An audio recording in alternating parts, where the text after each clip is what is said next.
भगवान की प्रबल माया जो कि मिथ्या है, इन आंखों से जो कुछ भी दिखाई दे रहा है वह सब नष्ट हो जाने वाली वस्तु है,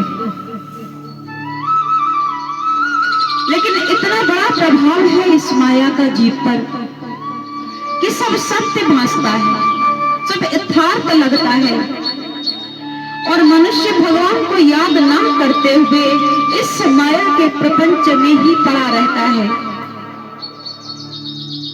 जन्म से लेकर के मृत्यु की अंतिम क्षण तक मनुष्य भगवान को भगवान की कृपा के बिना याद तक नहीं कर सकता। तो हम सभी जीवों पर बड़ी विशेष कृपा है जो उनकी लीला स्थली उनके घर में बैठकर इस स्थान पर बैठकर कथा सुनने का अवसर प्राप्त हुआ।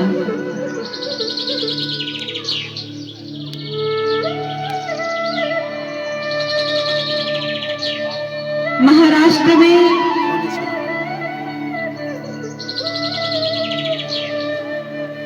भगवान के बड़े प्रेमी भक्त हुए,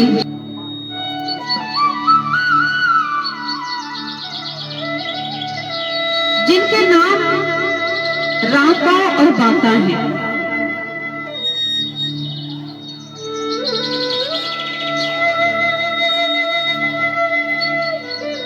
ब्राह्मण दंपति के यहाँ कोई संतान नहीं थी और वे बड़े ही भगवत भक्त थे। तो कृपा करके एक दिन स्वयं ठाकुर जी पधारे और पुत्र प्राप्ति का आशीर्वाद देकर के गए। फलस्वरूप उन ब्राह्मण दंपति के घर में एक पुत्र उत्पन्न हुआ जो बड़ा ही भगवत निष्ठ, बाल्यावस्था से ही संतों के प्रति अगाध निष्ठा, प्रेम, ऐसी चेष्टाएं, उसके संपूर्ण चरित्र भगवत भक्ति से ओत-पोत हुआ करते थे।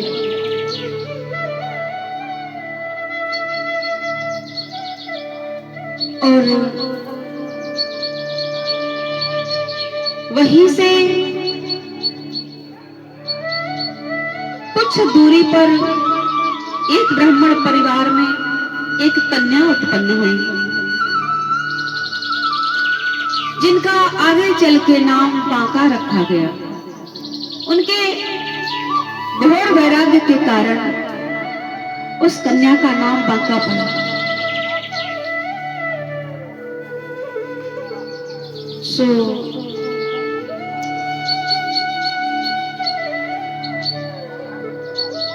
रांका जी का विवाह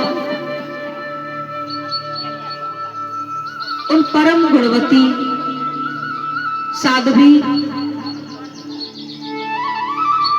बांका जी के साथ हुआ। घर में धन का बड़ा भारी अभाव था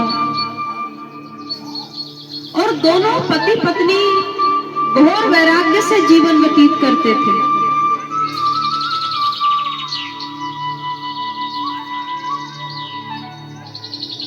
गृहस्थ आश्रम में रहते हुए भी प्रभु के प्रति इतनी अगाध निष्ठा, इतना प्रेम, दोनों पति पत्नी ब्रह्मचर्य से रहते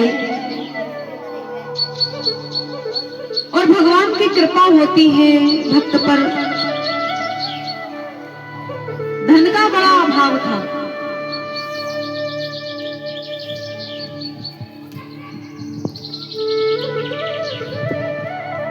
जिनको अपने जीवन में भोगों में प्रीत होती है उनको तो धन की आवश्यकता होती है और धन की जब कमी होती है तो उनको दुख भी लगता है, बड़ा भारी कष्ट लगता है। लेकिन जिनको प्रभु से प्रेम होता है, जो केवल राम नाम धन को ही सर्वोपरि धन मानते हैं, उनको ये नाशवान धन की कामना नहीं होती। तो मन में कोई दुख भी नहीं था, धन नहीं था, कोई बात नहीं, और धन के बारे में सोचना भी उनकी वृत्ति ही नहीं जाती थी। दोनों दंपति, दोनों पति पत्नी रांका और बांका बड़े ही धैर्यपूर्वक, निष्ठापूर्वक अपने जीवन में भगवत भक्ति करते हुए अपने धर्म का पालन किया करते थे।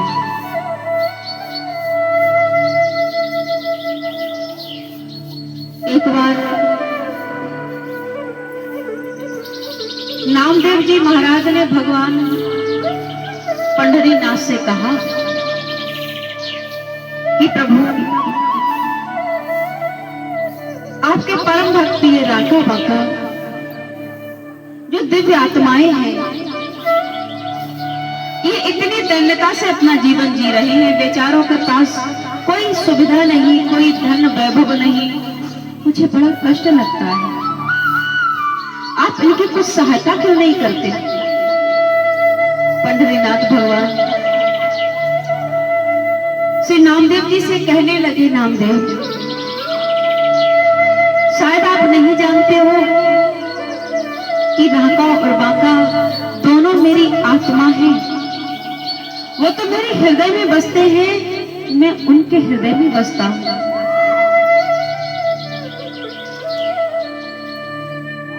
लेकिन क्या करें, वह कुछ मांगते ही नहीं। मैंने कई बार उनको कुछ धन देने की चेष्टा की, लेकिन उन्होंने लिया ही नहीं। ऐसा ही होता है, जब प्रभु प्रेम का ज्वर चढ़ता है ना, तो फिर संसारिक धन संपत्ति, यश वैभव, ये सब धूल है, सब कंकर समान लगते। जिसको प्रभु का प्रेम प्राप्त हो जाए, प्रभु की भक्ति प्राप्त हो जाए, तो ये तुच्छ धन उसका मन आकर्षित नहीं कर सकता। जैसे मीरा ने कहा, पायो जी मैंने राम रतन धन पायो। सबसे बड़ा रत्न प्रभु की भक्ति है।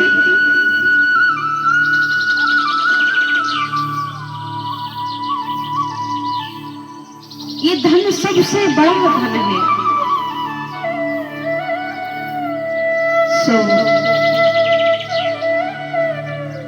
नामदेव जी ने कहा कि आप एक बार और प्रयास कीजिए प्रभु, आपके इन प्रेमी भक्तों का कष्ट हमसे देखा नहीं जाता। तो भगवान ने कहा, ठीक है, आप हमारे साथ चलिए। दोनों पति पत्नी जंगल में भोजन के निमित्त कुछ लकड़ी बीनने को जाते थे। तो लकड़ी बीनने के लिए गए, आगे आगे रांका जी चल रहे हैं, पीछे पीछे बांका चल रही है। और भगवान ने नामदेव से कहा कि चलो, आप इनकी कुछ सहायता करने चाहते हो ना, तो हमारे साथ चलो, आप चुप कर देखते रहना, मैं उनकी सहायता करूंगा। तो भगवान आगे आगे गए और कुछ सोने की मोहरें, कुछ असरफियां मार्ग में डाल दी।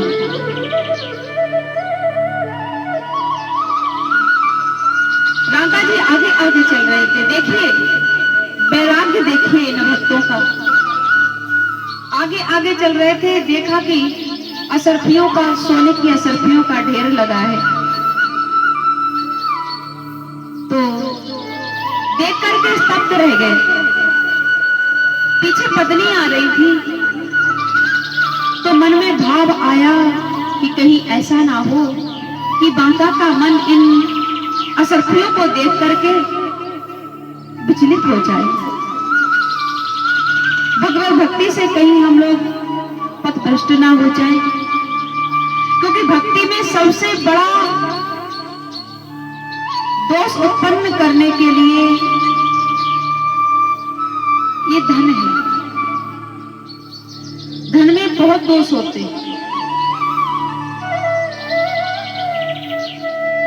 तो छुआ नहीं और पत्नी का कहीं मन चला ना जाए, क्योंकि दरिद्रता है, सांसारिक भौतिक धन है नहीं।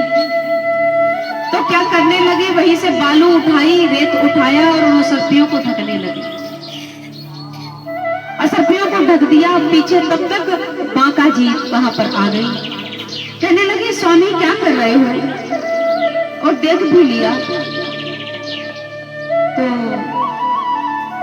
कहने लगे कुछ नहीं, यहाँ पर सोने की असरफियां पड़ी हैं, मैंने सोचा आप पीछे से आ रही हो, कहीं ऐसा ना हो कि उन सोने की असरफियों को देख करके मन असरफियों की तरफ लालायित हो जाए और भगवत भक्ति से मन विचलित हो जाए। बांका जी मुस्कुराई और कहने लगी स्वामी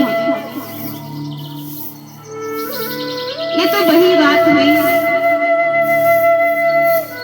जब हम भगवत भक्ति के पथिक हैं, तो सोना क्या और धूल क्या, आप तो धूल से धूल को ढक रहे हो। मेरी दृष्टि में तो कोई सोना नहीं है, कोई असरफी नहीं है, धूल ही है सब। कहा है गोधन गज धन बाज धन और रतन धन खान, जब आवे संतोष धन सब धन धूल समान। जब हृदय में भगवत भक्ति का दीपक प्रज्वलित होने लगता है ना, तो सारे रत्न, सब स्वर्ण आभूषण सब धूल समान प्रतीत होने लगते हैं। सब धूल ही है।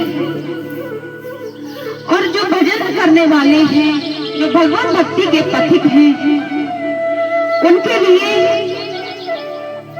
ये धन बहुत बड़ा बाधक है। आगे चले। भगवान मुस्कुराए और नामदेव जी से कहने लगे देखो नामदेव जी, मैंने कहा था ना कि मेरे राका वाका धन के लोभी नहीं है। मैंने कई बार पहले भी उनका सहयोग करने की चेष्टा की, लेकिन उन्होंने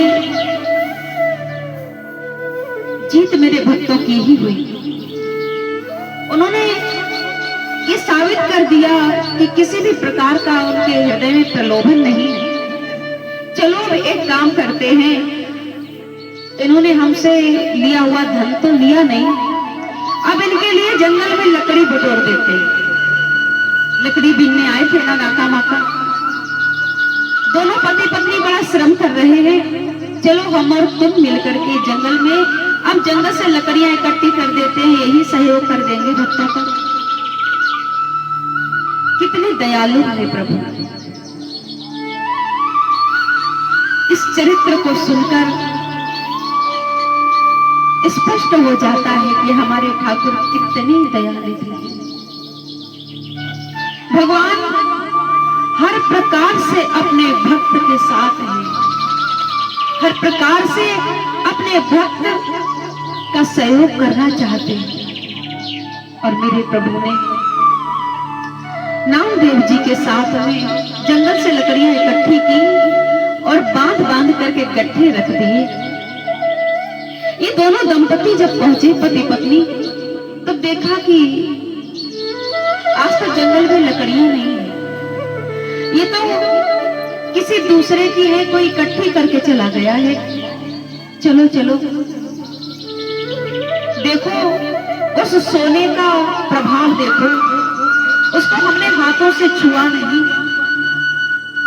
तो भी इतना बड़ा उसका प्रकोप है कि आज भूखा ही सोना पड़ेगा, क्योंकि लकड़ियां भी नहीं मिलेगी। आज लकड़ियां भी पहले से ही किसी ने चुन चुन करके रख दी हैं। लेकिन इन भक्तों को ये नहीं मालूम था कि भक्तों पर कृपा करने वाले भक्तवत्सल भगवान ने स्वयं अपने हाथों से उन दोनों भक्तों के लिए ही वह लकड़ियां चुन चुन कर रखी थी। ऐसी दया, ऐसी करुणा, ऐसी कृपा है हमारे प्रभु में, जो संसार में कहीं देखने को नहीं मिलती। भगवान केवल और केवल प्रेम से रीझते हैं।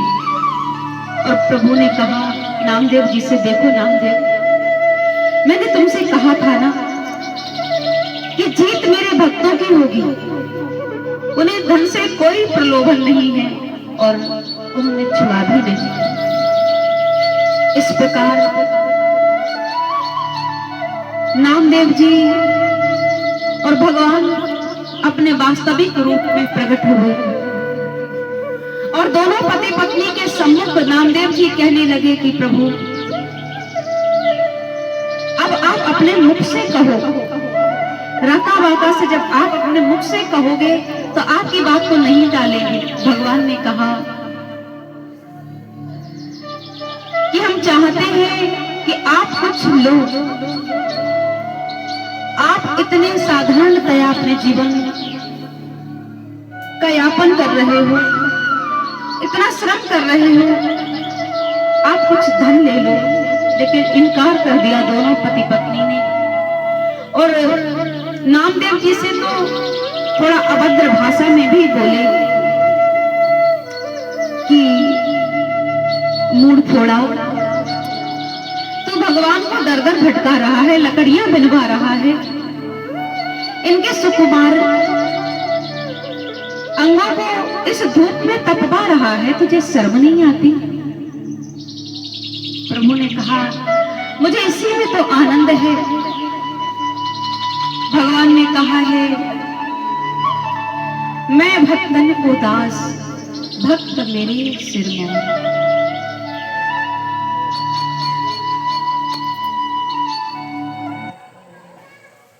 गोविंद भगवान की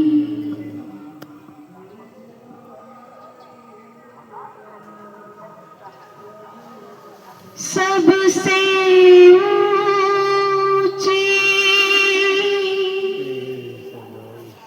प्रेम सगाई,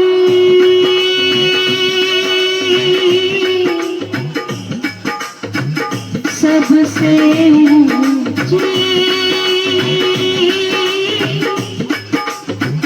प्रेम सगाई, सबसे ऊंची प्रेम सगाई, सबसे ऊंची प्रेम सगाई।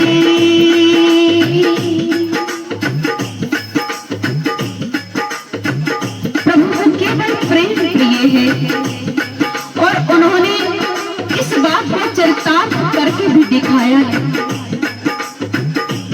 कहां पर चरितार्थ किया है प्रेम को भगवान ने, पुष्टि की है। दर्शन कीजिएगा इस पद में।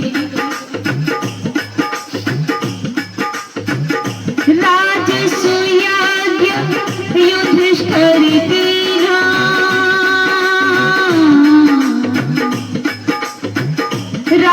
राजसूयाज्ञ युधिष्ठिर दीना, ताने जोत उठाई।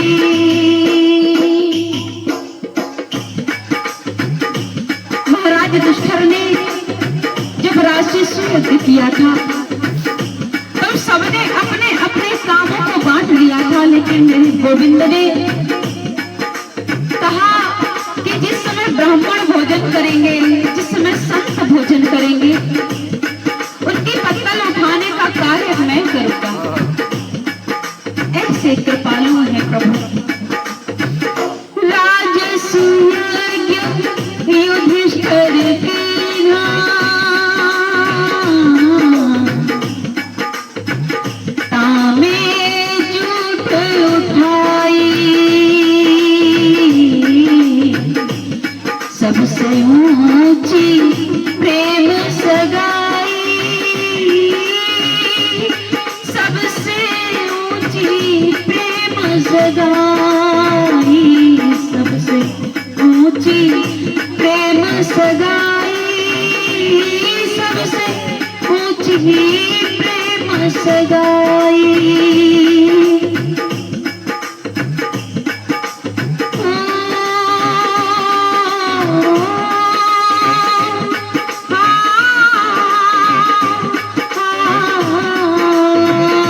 कृष्णा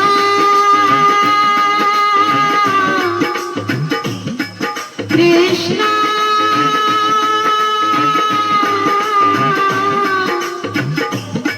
कृष्णा कृष्णा।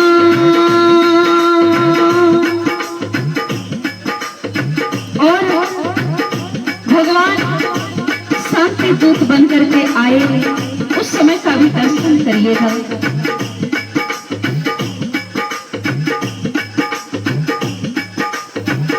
दुर्योधन की मेवा त्यागी, दुर्योधन की मेवा त्यागी, साग विदुर घर खाई,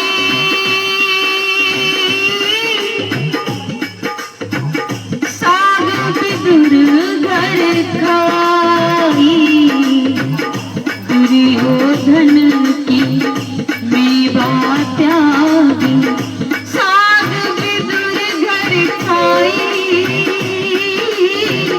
साग विदुर घर खाई। मेरे प्रभु अन्न के भूखे नहीं है, उनको भूख है तो केवल प्रेम की, और इस बात की पुष्टि कर दी मेरे प्रभु ने विदुरानी जी के छिलकों को खाकर। दुर्योधन की मेवा त्यागी, दुर्योधन की मेवा त्यागी, साग विदुर घर खाई,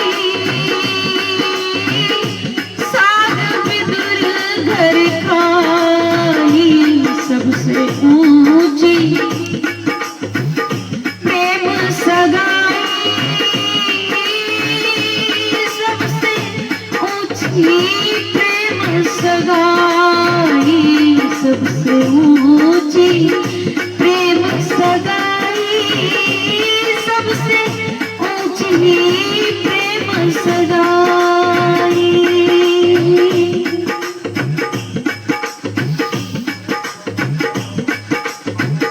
झूठे फल,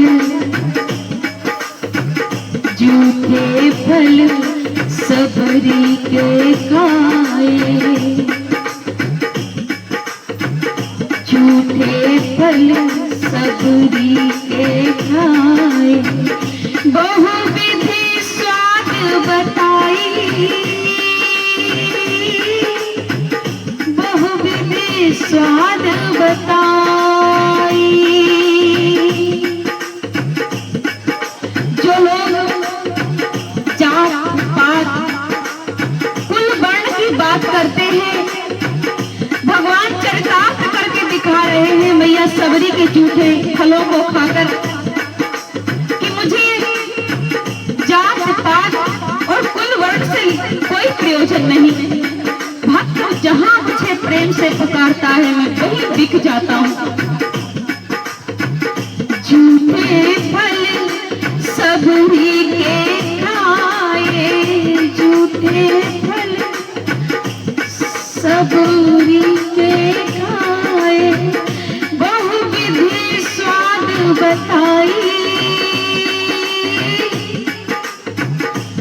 सबसे ऊंची प्रेम सगाई, सबसे ऊंची प्रेम सगाई, सबसे ऊंची प्रेम सगाई।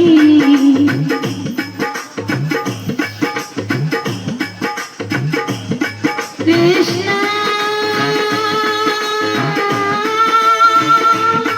कृष्णा कृष्णा कृष्णा।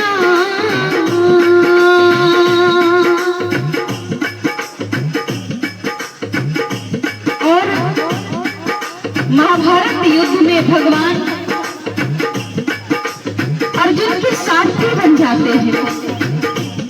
ये प्रेम की डोर है जो भगवान को सारथी बनने पर मजबूर करती है, अन्यथा ड्राइवर ड्राइवर का काम तो कोई ज्यादा अच्छा नहीं है, ज्यादा सम्मानीय नहीं है, लेकिन प्रभु प्रेम के वशीभूत होकर के, अखिल ब्रह्मांड के नायक होकर के भी एक छोटा कार्य करने के लिए तैयार हो जाते हैं, सारथी बन जाते हैं।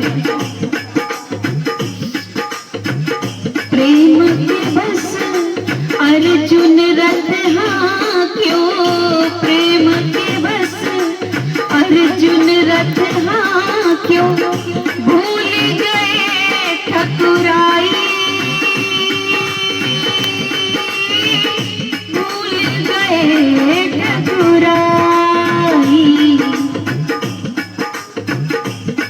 सबसे ऊंची प्रेम सगाई, सबसे ऊंची प्रेम सगाई, सबसे ऊंची प्रेम सगाई, सबसे ऊंची प्रेम सगाई।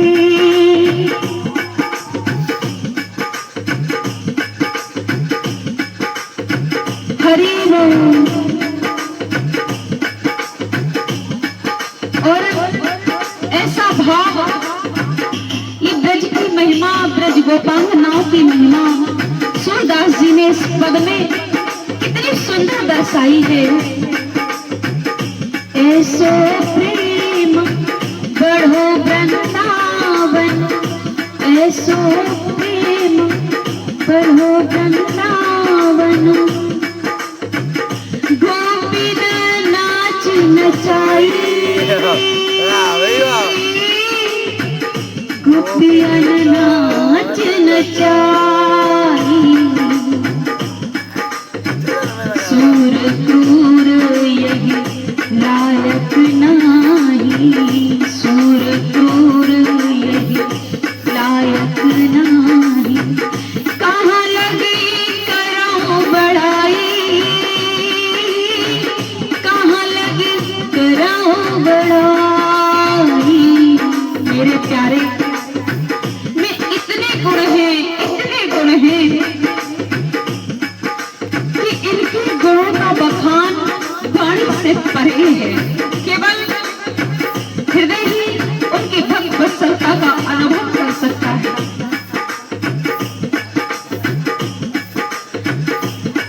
तेरी रहमत ने जो दिया गुनहगारों का साथ, बेगुनाह भी चिल्ला उठे, हम भी गुनहगार हैं प्यारे, हम भी गुनहगार हैं प्यारे।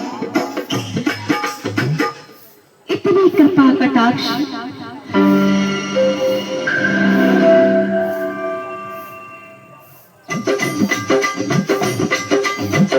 ऐसो प्रेम बढ़ो वृंदावन, गोपियन रास रचाई,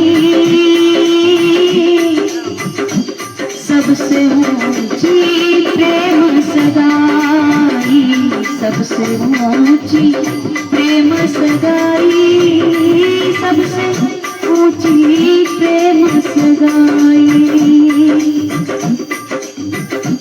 राधा राधा राधा राधा, श्यामा श्यामा श्यामा, आरती बार श्यामा, राधा राधा राधा राधा राधा राधा राधा, श्यामा श्यामा श्यामा श्यामा श्यामा।